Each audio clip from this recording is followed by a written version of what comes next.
C'est un très grand historien qui nous rend visite ce matin, au matin de France Culture. Bonjour Monsieur Sternel. Bonjour à vous. Bonjour. Zev Sternel, vous venez nous voir avec une nouvelle publication, une 4e édition augmentée de Ni droite ni gauche, l'idéologie fasciste en France, un livre qui au moment de sa sortie en 1983 avait suscité de très nombreuses polémiques, de très nombreuses controverses politiques et historiographiques.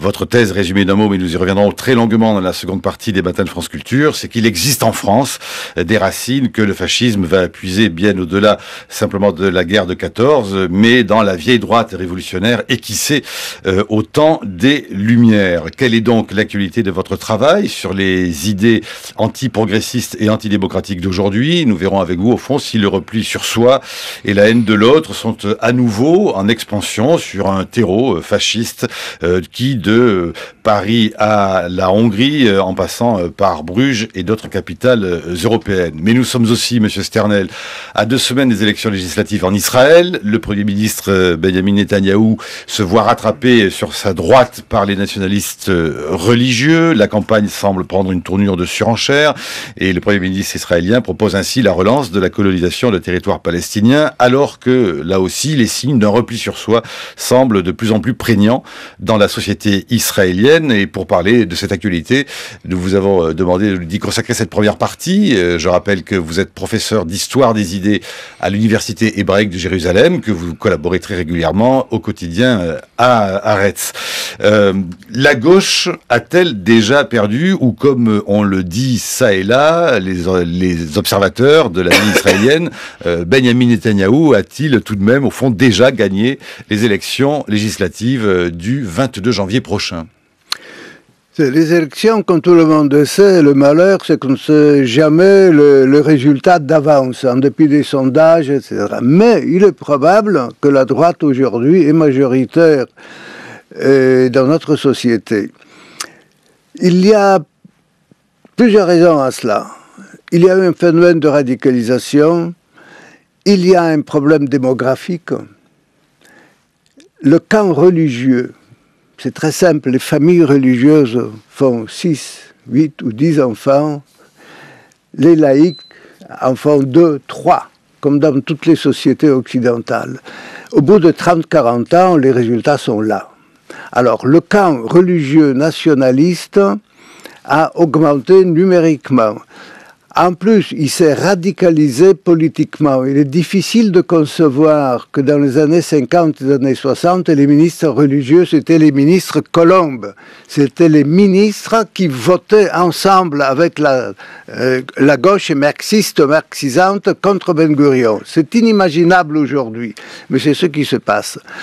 En plus, la colonisation aussi a produit ses effets. Des centaines de milliers de Juifs vivent en Cisjordanie et les colons, c'est la droite dure, la droite capable de tout, la droite qui ne cache pas son projet. Son véritable projet, c'est empêcher la création d'un État palestinien, c'est annexer la Cisjordanie et c'est résister par la force, s'il le faut, à tout qui pourrait vouloir ou tenter un retrait juif de la Cisjordanie.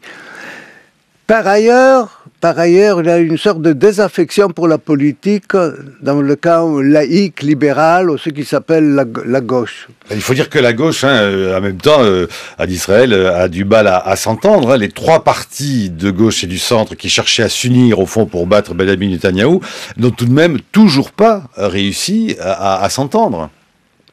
Alors, il y a 2 choses. D'abord, ils sont de gauche, enfin, si l'on ose dire. Je connais des gens de gauche mieux que ceux qui sont aujourd'hui. Ils ne le disent d'ailleurs pas, ils ne se prétendent pas d'être de gauche. Mais de l'extérieur, quand il y a une droite, alors il est normal qu'en face, il y ait aussi une gauche. Mais c'est une gauche, vous savez, très rose, très rose. Rose pâle, vous voulez dire. Pardon ? Rose pâle, vous voulez voilà. dire. Ouais. Même le parti travailliste ne se définit pas aujourd'hui, en tout cas par la bouche de son leader, sa leader, je ne sais pas comment on dit exactement. Son leader, oui. Mais ils ne se définissent pas comme étant de gauche, puisque être de gauche, pour tous ceux qui sont au centre droit, c'est très mal vu. On essaye de mordre sur le centre droit. Alors, c'est la première. La deuxième chose, nous ne nous sommes pas encore relevés du traumatisme de la grande défaite électorale de 1977 qui a amené la droite au pouvoir. Et le Parti travailliste de l'époque a eu l'idée que, puisque le peuple a glissé vers la droite, pour ne pas se couper du peuple, il faut le suivre. Au lieu de faire barrage, au lieu de présenter une alternative intellectuelle, morale et politique, on suit le peuple dans son glissement vers la droite. Ce qui fait que cette gauche a perdu énormément de son attrait intellectuel, de son attrait politique. Mais en même temps, il s'est avéré que quand un leader politique fiable se présente, il avait des chances de gagner. Rabin a gagné, il a fait beaucoup de choses importantes, il a payé ça de sa vie. Barak a gagné, il a fait faillite au camp David de l'an 2000, les négociations avec les Palestiniens ont échoué, et cette chute de Barak est une chute dont la gauche israélienne ne s'est pas encore relevée. Et c'est ça le problème qui se pose aujourd'hui, c'est-à-dire de convaincre cet électorat centriste, cet électorat hésitant, que la gauche avait une solution, qu'elle avait une vision de l'avenir qui méritait qu'on lui donne sa chance. Et ça, ce n'est pas facile. Ce n'est pas facile parce que le leadership, il faut le dire, l'élite politique de gauche, du centre-gauche, c'est pas fameux, que voulez-vous que je vous dise. Ce n'est pas une élite. C'est une question de génération, c'est une question de formation politique, c'est une question de force des idées.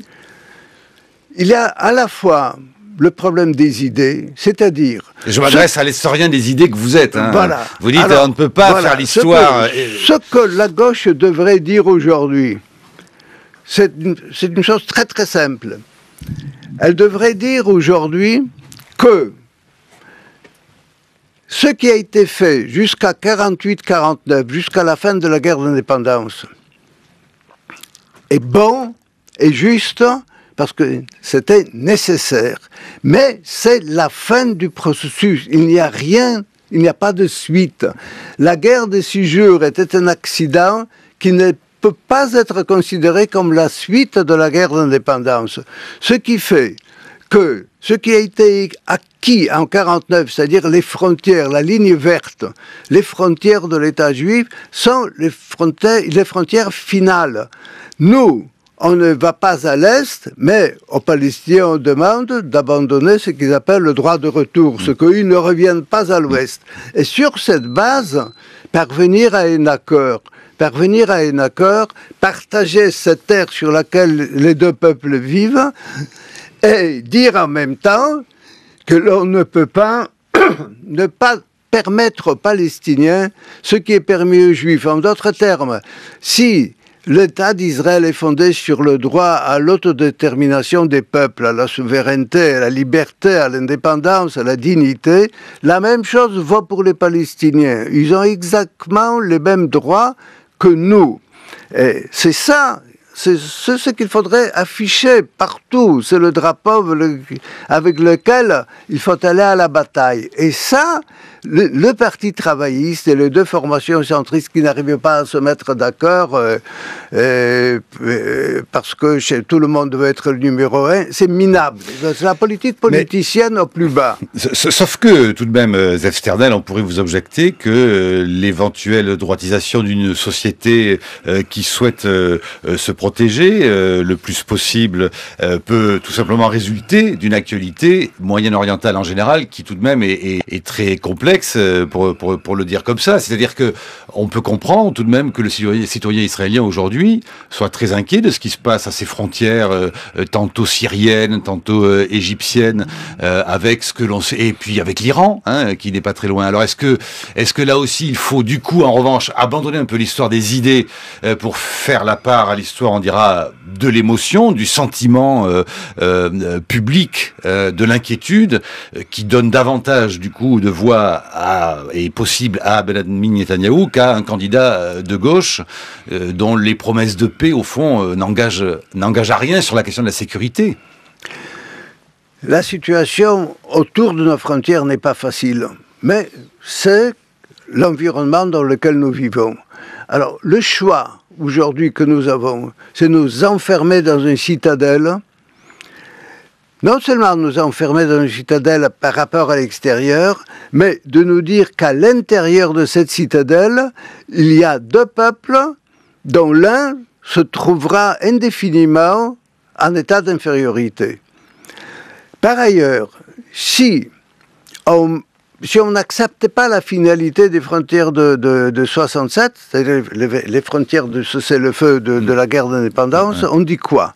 Ou bien nous allons vers un État binational, ou bien nous allons vers un État d'apartheid. Il n'y a pas de possibilité, parce qu'un État binational serait fondé sur l'idée que tous les Palestiniens, que tous les hommes, et toutes les femmes, toutes les personnes vivant à l'intérieur des frontières de l'État d'Israël seraient citoyens à part entière. C'est-à-dire que les Arabes palestiniens deviendraient citoyens de cet État binational. Ce qui fait que dans 20 ou 30 ans au maximum, les Juifs se trouveraient en état de minorité. Quoi qu'il en soit, vous savez, les solutions binationales ne sont pas toujours un succès extraordinaire en Europe. Les Belges n'arrivent pas à vivre ensemble. Je n'osais pas faire la comparaison avec les Belges. Les Québécois veulent faire... Alors nous, on va commencer une expérience pareille avec les Palestiniens. Vous vous rendez compte ce que ce sera? Ce sera l'enfer. Ou alors, on dit non. On me dit non, c'est ce que dit la droite. La droite est dure, c'est ce qu'elle dit en fait. C'est la droite, à la droite du Likoud et la grande majorité des gens du Likoud. Vous parlez du parti d'extrême droite Bayit Yahoudi de Naftali Bennett? Il y a Naftali Bennett, il y en a d'autres, mais des Naftali Bennett qui est en dehors du Likoud, comme lui, il y en a au Likoud, oui, à l'appel. Alors, ce qui signifie qu'il y a en fait une droite dure. Pour la droite dure, il n'est pas vraiment question d'un État binational de bonne foi. Cela signifie en réalité que les Palestiniens seraient, dans le meilleur des cas, des citoyens de deuxième zone, ou dans le pire des cas, ils ne seraient pas citoyens du tout. Ils habiteraient là-bas, mais ils n'auraient pas les droits pleins et entiers de citoyenneté. Ça, c'est quelque chose qui est inacceptable pour beaucoup d'entre nous. À gauche, il n'est pas pensable de mettre à la place de l'État d'Israël tel qu'il est, un État qui se veut démocratique et ouvert, de mettre à la place un État qui serait ou un enfer, une condition de guerre civile permanente, ou un État où une partie de la population se trouverait démunis, si vous voulez, en termes de droits politiques, de droits d'homme, de droits de l'homme, de droits des citoyens, c'est tout à fait inacceptable pour nous. Ce qui fait que la droite n'a pas véritablement de solution, même pas à court terme, je ne parle pas du long terme. Et c'est cela ce que la gauche devrait dire. Ce n'est pas on va négocier avec les Palestiniens sans préalable, etc. Il faut dire, il y a deux visions de l'avenir, deux visions de la société, deux visions du sionisme. Le sionisme, ça a été la libération du peuple juif. Le sionisme, ça n'a jamais été une entreprise d'infondation d'un autre peuple, du peuple palestinien. Vous-même, vous êtes sioniste et vous restez sioniste. Moi, toujours. Hein, je suis, quand on vous pose la question, ça vous fait sourire. Il n'est pas question de parler d'un post-sionisme. Le post-sionisme véritable, c'est la droite qui le fabrique. C'est ça le post-sionisme. Le sionisme, c'était la création d'un État des Juifs, un État où les Juifs sont majoritaires, et la preuve a été faite que tous les objectifs du sionisme pouvaient être atteints dans les frontières de 67. Il n'était aucun besoin, il n'est toujours aucun besoin, il n'y a aucun besoin d'aller au-delà de cela. Et c'est ça que la gauche devrait dire. Et c'est ça, c'est avec ce slogan-là, si vous voulez, cette idée-là, qu'elle devrait se lancer dans la bataille. Et ça, c'est quelque chose qu'on n'ose pas faire avec suffisamment de clarté.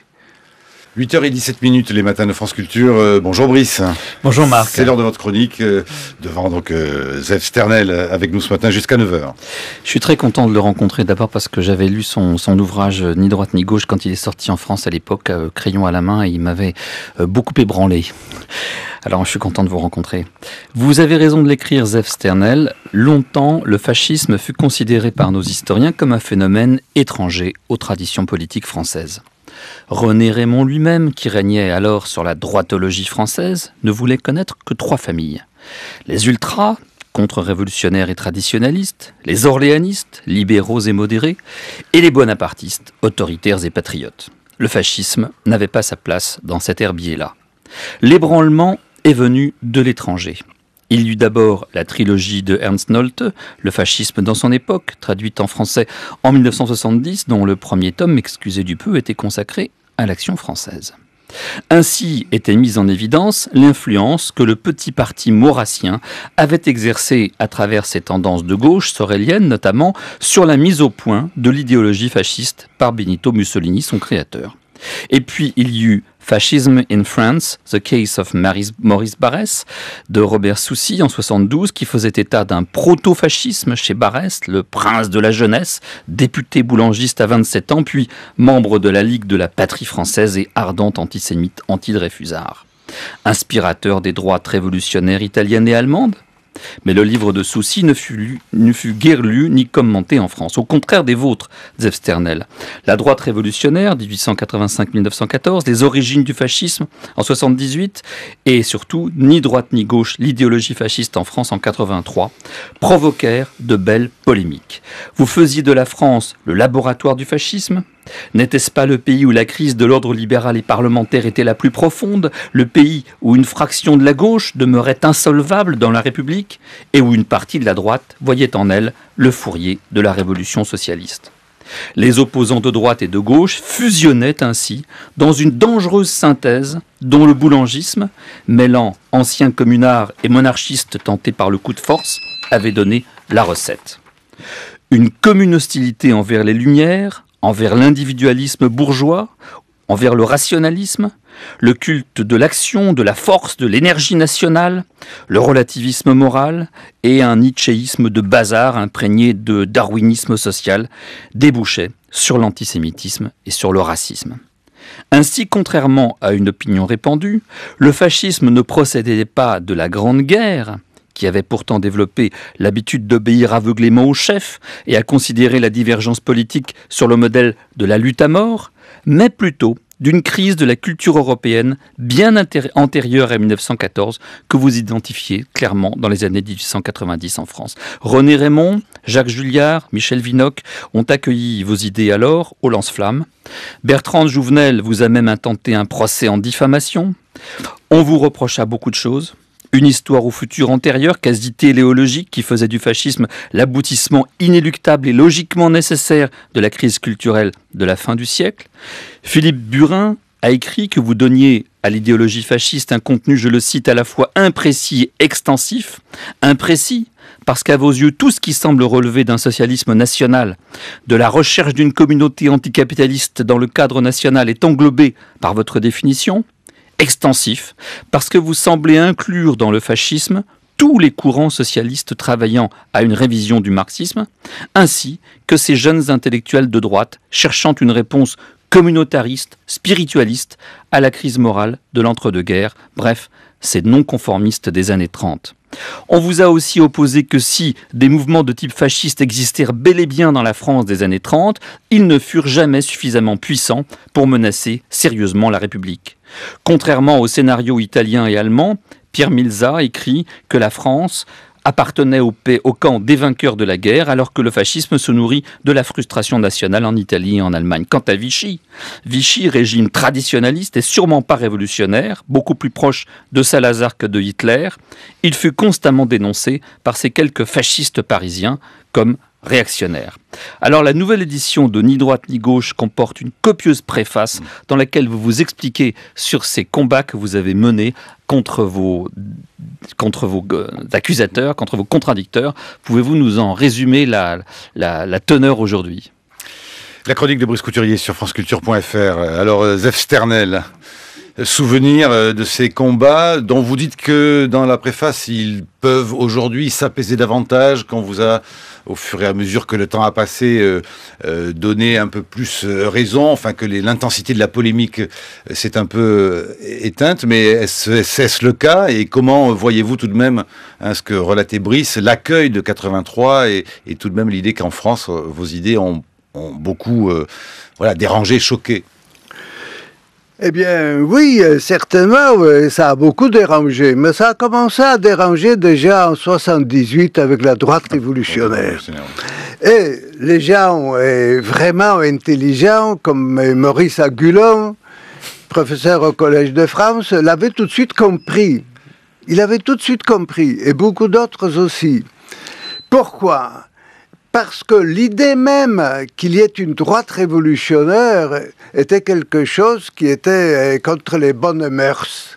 La droite, tout le monde le sait, elle est conservatrice. Maintenant, dire que la droite est aussi révolutionnaire, c'est-à-dire qu'elle a une idée de remplacement de l'ordre existant, qu'elle se lève contre l'ordre existant, ça c'était quelque chose qui choquait.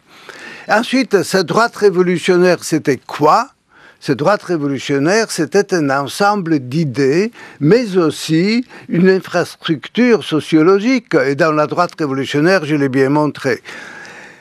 La crise intellectuelle, la crise morale de la fin du XIXe siècle, c'est aussi la crise d'une société. C'était aussi une crise du capitalisme.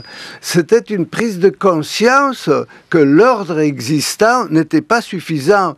Parce que l'idée même que la révolution ait atteint son but parce que nous avions le suffrage universel, nous avions l'école laïque, etc., ce n'était pas suffisant. Donc il y avait une crise profonde dont est issue une idée de révolution d'un type nouveau.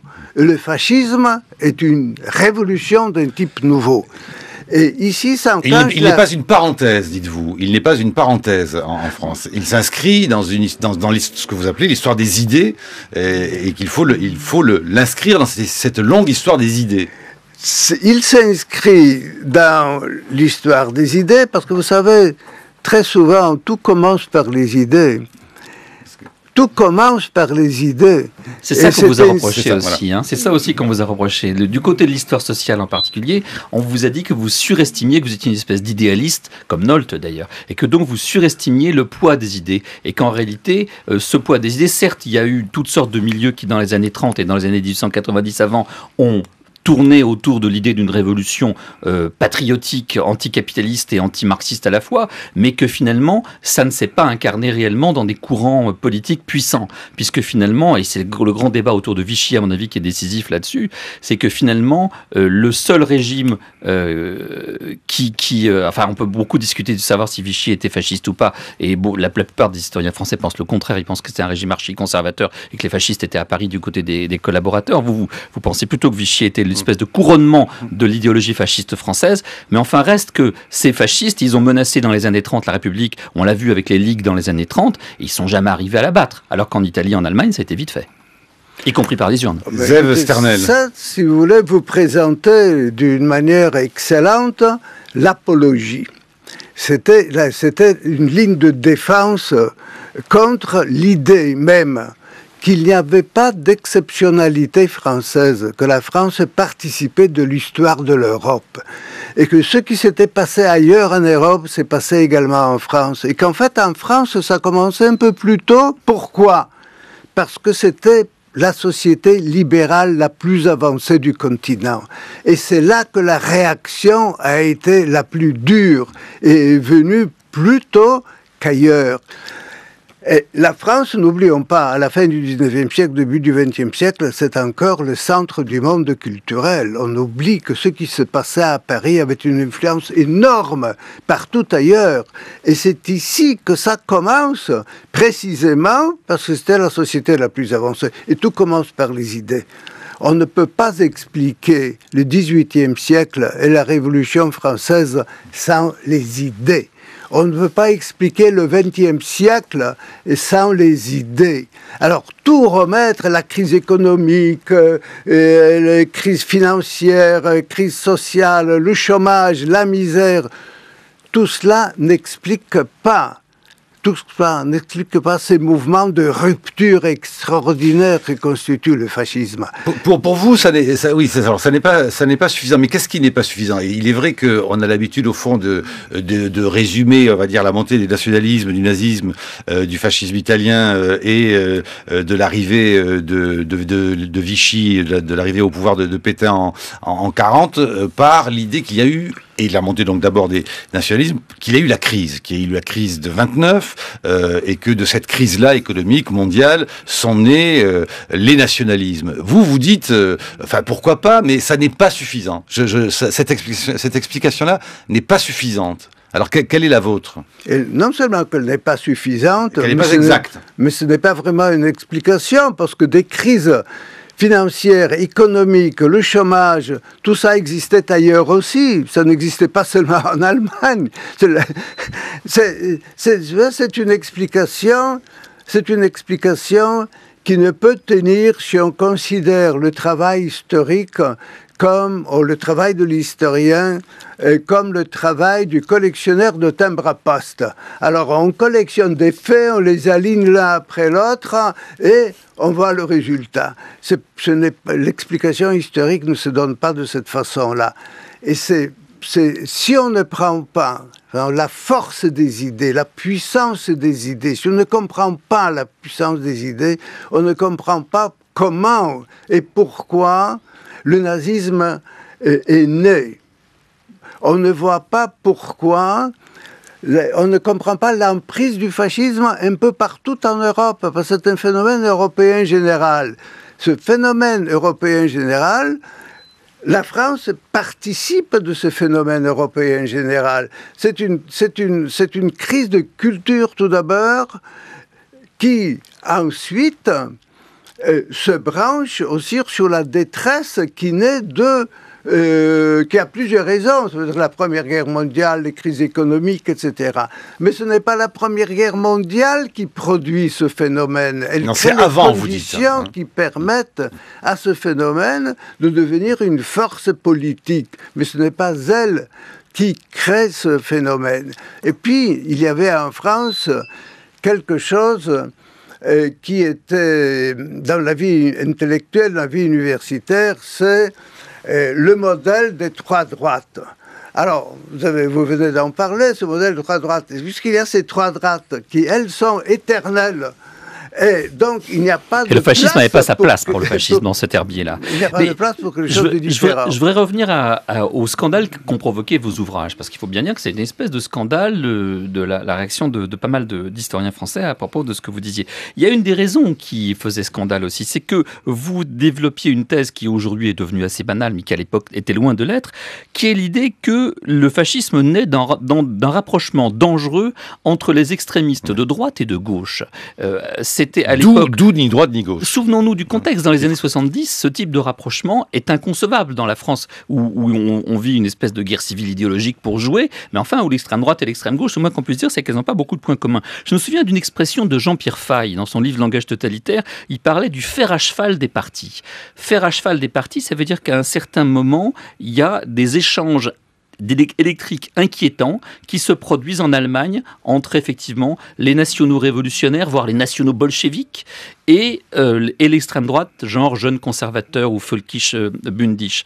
Et là, vous mettiez le doigt sur le même genre de problème avec le cercle Proudhon, qui vous apparaissait effectivement comme une espèce de laboratoire de tous les fascismes à venir, puisqu'on y retrouvait à la fois des maurassiens, l'extrême droite la plus dure, antisémite de l'Action française, et des gens venant de l'anarchisme, du socialisme révolutionnaire, du syndicalisme révolutionnaire, qui bizarrement échangeaient en inventant la formule d'avenir qui est celle du fascisme. Est-ce que vous ne croyez pas que l'accueil glacial que vous avez reçu dans les années 70 venait d'un contexte où dire que l'extrême droite et l'extrême gauche pouvaient avoir en commun la même haine du parlementarisme, du libéralisme, du capitalisme, de l'individualisme, du rationalisme bourgeois, du mode de vie bourgeois et de l'Occident tout court, a changé aujourd'hui, qu'on n'en est plus là? Zeev Sternel. Eh bien, là, il faut faire attention, parce que ce n'est pas de l'extrême gauche qu'il s'agit vraiment, mais de la révision de cette extrême gauche, de la révision du marxisme. Le syndicalisme révolutionnaire, c'est une révision du marxisme, une révision anti-rationaliste, anti-hegelienne. C'est vider le marxisme de son contenu rationnel et hegelien et en faire quelque chose de nouveau. Verser à la place de ce rationalisme, de l'antirationalisme nietzschéen, bergsonien. Sorel. Voilà, c'est Sorel et les soréliens. Et c'est en Italie que les soréliens constituent vraiment une puissance intellectuelle. Et c'est pour ça que, en fait, la synthèse de nationalisme et de la révision du marxisme prend là-bas plus rapidement après la Première Guerre mondiale. Mais cette synthèse se fait en France. Et le fascisme, ne l'oublions pas, c'est d'abord le nationalisme exacerbé. Le fascisme, c'est le refus de l'héritage des Lumières, c'est le refus de la Révolution française, et c'est là qu'il y a cette convergence, il y a cette... Et puis, le fascisme, est fondé à beaucoup d'égards sur une idée géniale. C'est que l'on pouvait séparer dans les idées, le contenu intellectuel et moral du libéralisme de son contenu économique. On pouvait séparer le capitalisme du libéralisme, voilà. C'est-à-dire qu'on obtenait ici quelque chose de tout à fait nouveau. Le capitalisme pouvait continuer, mais le contenu intellectuel et moral du libéralisme, celui-là, on le détruisait, on le balançait. Et ça, on l'a vu il n'y a pas très longtemps encore, on l'a vu en Amérique du Sud, chez Pinochet, ce qui s'appelait les Boys from Chicago, ces économistes néolibéraux qui nous disaient que Pinochet c'était très bien parce qu'il était un libéral en économie, mais voilà. En même temps il avait ses camps de concentration. Et c'est là vraiment le point... le point principal, si vous voulez, cette révision des idées héritées du XVIIIe siècle français, la culture, la tradition de 89, tout cela, si vous voulez, le fascisme le nettoie. Il commence par cette séparation dont nous venons de parler, et sur cela, on construit un nationalisme radical, un refus du libéralisme, de ses idées, du contenu intellectuel du libéralisme, et ensuite la dictature. Et ensuite, il vient la dictature. Alors, c'est comme ça que vous expliquez, notamment, alors justement pour y revenir, par exemple, Vichy, en disant qu'au fond, là aussi, loin de vouloir en faire une exception ou une parenthèse, finalement, si Vichy a su s'implanter aussi facilement, c'est parce que justement, au fond, les cadres idéologiques de tout d'un coup, un fascisme français qui venait au pouvoir, pouvaient s'exercer sans dommage, avec docilité. Vous dites la révolte de conscience ne fut pas à l'ordre du jour. Nombre de hauts cadres administratifs du régime faisant leur volonté de régénération se réjouirent de l'aubaine qui leur était offerte par un nouveau mode de gouvernement. Et ainsi, les hauts cadres de l'administration française acceptèrent sans problème majeur l'apparition de nouveaux principes sur lesquels se construisait l'État français. Et plus loin, vous dites, c'est un élément décisif pour comprendre le fascisme. Le fascisme n'est pas une simple forme de nationalisme exacerbé. Il n'est pas question de retour à un tribalisme primaire. Il possède un solide cadre conceptuel et entend fournir des réponses à des questions qui dépassent de loin celles qui se posent dans des conditions historiques bien déterminées. C'est pourquoi, à l'heure du combat, le fascisme n'a pas failli et apparaît comme le type idéal d'une idéologie politique. Il constitue un système d'idées organisé pour diriger l'action politique, commander des choix concrets et pour façonner le monde. C'est que et vous, les chapitres dans votre livre sont pour cela d'ailleurs terribles, hein, parce que voilà, vous dites au fond, ça s'est installé assez normalement parce que les idées étaient prêtes à accueillir cet autoritarisme moral, mais que le cadre de l'État ne changeait pas, ne pouvait ne pas varier. Absolument. Le cadre conceptuel était là, les idées étaient là. Elles attendaient le moment propice pour exploser et pour devenir une force politique. Et la défaite de 1940 donne ce contexte, ces possibilités. Elle donne à ces idées, elle leur fournit l'occasion de devenir une force politique. D'ailleurs, si on regarde les années 30, les mouvements de masse comme les Croix de Feu, le mouvement de la Roque, on essaye, mais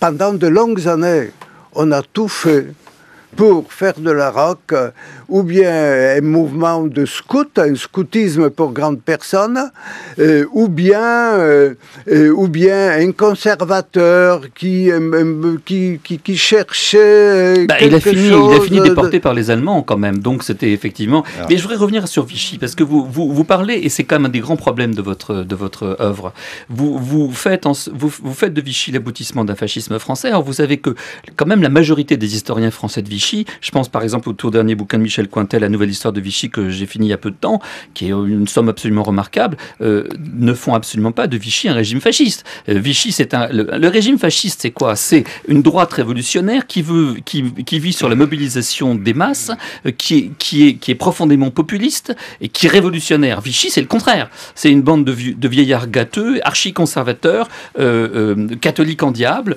alors que les mouvements fascistes sont anti-chrétiens évidemment par définition. Enfin bref, c'est un mouvement plutôt du type salazariste ou franquiste, mais pas du tout un mouvement... D'ailleurs, là, encore une fois, les vrais fascistes français qui sont à Paris, eux, les DA, les Brasillac, vomissent Vichy. C'est le contraire qui est vrai. C'est tout le contraire qui est vrai. Et ça, je le montre parfaitement, d'ailleurs, dans cette préface. Je compare le régime de Vichy, le premier Vichy, ce qui s'appelle le bon Vichy, pas le deuxième Vichy, parce que ce n'est pas intéressant. L'intéressant, c'est le premier Vichy. À l'Italie, au régime italien. Et quelle est la grosse différence ? La mobilisation des masses, le moins qu'on peut dire, elle est totalement absente. Hein. Pardon ? La mobilisation des masses, qui est un des traits spécifiques du fascisme, a besoin en permanence de mobiliser les masses autour de mots d'ordre. À Vichy, on veut surtout que les masses soient absentes. Mais le fascisme français, vous dites, n'a pas besoin de ça, justement, dit Sternel. La mobilisation des masses s'est faite tout seul. Pétain était immensement populaire. La Révolution nationale était immensement populaire. Mais où est le caractère révolutionnaire de Vichy ? Quelqu'un a protesté contre les lois raciales de 1940 ? Qui a protesté contre la dictature ? Qui ? C'était une dictature policière. C'était un régime dont l'objectif était de faire une révolution. Et cette révolution a balayé la Révolution française. 150 ans d'histoire ont été balayés en l'espace de quelques semaines à l'été de 1940. Une révolution, ça a pris à Mussolini, il a fallu 15 ans pour instaurer des lois raciales. À Pétain, il a fallu 3 mois, au grand maximum, même pas. L'espace d'un été, le monde a changé. C'était une révolution extraordinaire qui s'est passée en France en 1940. La France de 1940 ressemble-t-elle à la France de 1890, 50 ans plus tôt, 30 ans plus tôt, un siècle et demi plus tôt? Non, non, c'était notre monde. Et la Révolution nationale, pratiquement tous les attributs essentiels d'un régime fasciste, le nationalisme exacerbé, la dictature, même les lois raciales qui en Italie viennent 15 ans seulement après l'arrivée au pouvoir. Voilà, ce que vous dites, c'est qu'au fond, on le constate, ce fascisme-là, dans l'idée qu'il a anticipé même les demandes allemandes de déportation. Ça, Paxton l'avait montré. Et que, alors, Paxton l'avait montré. Mais enfin, Joseph Sternel enfonce bien le clou en disant que toute une administration, toute une économie s'est mise très naturellement au service Tout a marché au quart de poil. Tout a marché, tout a fonctionné. Et vous savez, les apologistes honnêtes de Vichy vous disent autre chose. Ils ne disent pas que c'était un régime réactionnaire. Pourquoi? Le képi du maréchal cachait la révolution. Non, ils vous disent autre chose. Le régime de Vichy a permis à la France de traverser la guerre autrement que la Pologne ou même la Belgique ou d'autres pays occupés. L'université française a pu vider les juifs et les communistes à Sciences Po, au Collège de France. Et puis à la comédie, les acteurs, à la Comédie Française. On pouvait aller dans un camp de concentration et personne ne soufflait mot. Mais on pouvait écrire des thèses, on pouvait passer ses examens, on pouvait vivre une vie normale. Renault collaborait avec les Allemands, mais les ouvriers de Renault avaient du travail et vivaient mieux, évidemment, que vivaient les ouvriers d'ailleurs. Il faut, si vous voulez, pourquoi cette crainte de regarder les choses en face? Oui, vous dites qu'il y a la peur du mot fascisme, que son enjeu politico-éthique est extrêmement lourd, et qu'on a trop souvent euphémisé cette question du fascisme français, Joseph Sternel. Eh bien, vous savez, c'est un fascisme qui est le même qu'ailleurs. Et si l'Italie est une référence, eh bien, le problème en France se posait de la même façon, et le régime mis sur place en 1940 était à beaucoup d'égards plus dur que le régime mis sur place par Mussolini. D'ailleurs, beaucoup de juifs français se sont réfugiés, qui étaient réfugiés dans le sud, se sont réfugiés en Italie dans les premiers mois de l'occupation, parce que le régime était plus favorable de l'autre côté des Pyrénées, des Alpes, ce qui est quand même assez paradoxal. Mais je voudrais parler un peu de l'actualité avec vous. À vos yeux, on voit bien qu'il n'y a pas trois droites en France, mais en réalité, qu'il y en a deux, si je vous comprends bien. D'un côté, il y a des libéraux et des conservateurs qui acceptent le cadre institutionnel républicain, et puis de l'autre, il y a une droite révolutionnaire, ennemie du matérialisme issu à ses yeux des Lumières, qui soit libéral avec le culte du profit ou qui soit marxiste avec la lutte des classes. Le Front National, vous le situez où dans votre typologie aujourd'hui? Joseph Sternel. Eh bien, aujourd'hui, vous savez, il faut regarder les choses en termes de continuité. Les deux droites, c'est-à-dire la droite libérale et conservatrice qui accepte les règles du jeu, et la droite qui les refuse, ces droites-là sont toujours là. Ces droites-là sont toujours là, un peu partout en Europe, et pas seulement en Europe. Moi, je viens d'un pays où le problème se pose d'une manière terrible, très aiguë, plus aiguë encore qu'en Europe, puisque Israël se trouve dans une situation de combat encore, c'est encore un champ de bataille. Mais ça se voit de très près. Mais même en Europe, cette continuité s'affirme toujours. Il y a une droite qui refuse les règles du jeu. Aujourd'hui, évidemment, c'est autre chose. Ce n'est pas pareil. Il n'y a plus d'antisémitisme, disons, dans le même sens. Les Juifs ne sont pas un problème. Aujourd'hui, nous avons les musulmans. Aujourd'hui, nous avons les étrangers. Il y a toujours cette question de corps et d'anticorps. La question qui se pose toujours, c'est la nation, c'est quoi? C'est une grande famille où la nation, c'est une station de chemin de fer où on vient, où on entre, où on sort, où on achète, on achète des valeurs en bourse. La nation vient du fond de l'histoire où la nation, c'est un ensemble de citoyens. On en revient, si vous voulez, on en revient à l'encyclopédie de Diderot et d'Alembert. La définition de la nation. Comment définit-on la nation dans l'encyclopédie? Je cite de mémoire, une grande quantité de peuples qui vit sur un territoire défini, dans des frontières définies et soumis au même gouvernement. Un point, c'est tout. Pas un mot sur la religion, sur l'histoire, sur la culture, sur la langue, sur l'ethnie. Un ensemble de citoyens. C'est l'acte de naissance du citoyen. Et cela, c'est précisément l'idée que la droite révolutionnaire, la droite dure, la droite qui se fascise, qui devient fasciste, cette droite-là, dans le passé, refusée, et c'est quelque chose que la droite dure d'aujourd'hui refuse encore et toujours. Cette conception de la nation comme un corps, c'est toujours le fond du problème, c'est toujours la colonne vertébrale de cette idéologie. Et ça, nous le voyons un peu partout en Europe. Ouais. Et du coup, vous pensez que longtemps, l'école française qui a consisté à dire que Vichy était une exception, que l'État de Vichy n'était pas la France, nous a induit en erreur éventuellement pour aujourd'hui observer ce qui se passe dans l'actualité, Zef Sternel? Eh bien, Vichy appartient à l'histoire de France au même titre que le fascisme appartient à l'histoire d'Italie, le nazisme à l'histoire de l'Allemagne. Pour Benedetto Croce, le plus grand intellectuel italien depuis le XVIIe siècle, XVIIe siècle, depuis Vico, pour lui, c'était un accident. Des brigands ont réussi à mettre la main sur un grand pays cultivé et libre. En Allemagne, c'est mieux, vous avez mentionné Nolte tout à l'heure. Pour Nolte, c'est très simple. Le nazisme, c'est une imitation du stalinisme, une imitation du communisme. Mais il n'y a rien de plus inique et de plus anti-historique que cette idée-là.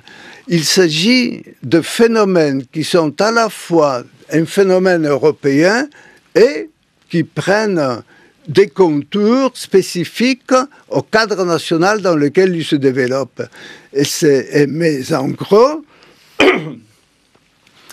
soit dit en passant, pour moi, le nazisme n'est pas un fascisme. Parce que le déterminisme biologique, lui, ne fait pas partie intégrale du fascisme. Le fascisme, c'est le nationalisme exacerbé, le refus des Lumières, de l'héritage de 89, la dictature, et cela, cet appel, si vous voulez, du fascisme, cet appel de ce refus de cet ordre libéral et bourgeois, cet appel-là, aujourd'hui, trouve encore un écho profond dans nos sociétés. C'est pourquoi, dites-vous dans la conclusion de ce qui est un livre en soi, la préface à la 4e édition, 166 pages, c'est pourquoi, écrivez-vous, Zef Sternel, il ne faut pas oublier que cette Europe occidentale, brillante, riche et cultivée, cette Europe qui s'organise en une communauté relativement ouverte et libérale, où les notions de pluralisme et de droit à la différence sont à l'honneur comme jamais dans le passé, cette Europe-là était il y a de cela à peine 70 ans, l'endroit le plus horrible à la surface de la Terre. Même pour ceux d'entre nous qui s'accordent avec les hommes des Lumières françaises pour penser que l'histoire est bien l'histoire du progrès, c'est là, me semble-t-il, une leçon que l'on ne doit pas oublier. Mais manque de peau, Zef Sternel, les historiens, ça sert à rien. Hein. L'histoire et les moments horribles se répètent, quoi qu'il arrive. Vous savez, l'histoire ne s'arrête jamais. Nous vivons dans l'histoire, nous vivons dans le passé d'ailleurs, parce que le présent n'existe pas. Chaque instant qui passe en ce moment appartient déjà au passé. Il y a une continuité. Je le pense depuis très longtemps, je l'ai écrit, il n'y a aucune raison méthodologique de penser que le nazisme, par exemple, a été enterré une fois pour toutes dans les ruines de Berlin, que la Deuxième Guerre mondiale a mis fin à des phénomènes culturels qui se sont développés pendant des dizaines et des dizaines d'années. Il ne faut pas oublier que tout cela appartient à notre culture. Ce n'est pas tombé de l'extérieur. Ça a été produit par notre culture et ça y est toujours.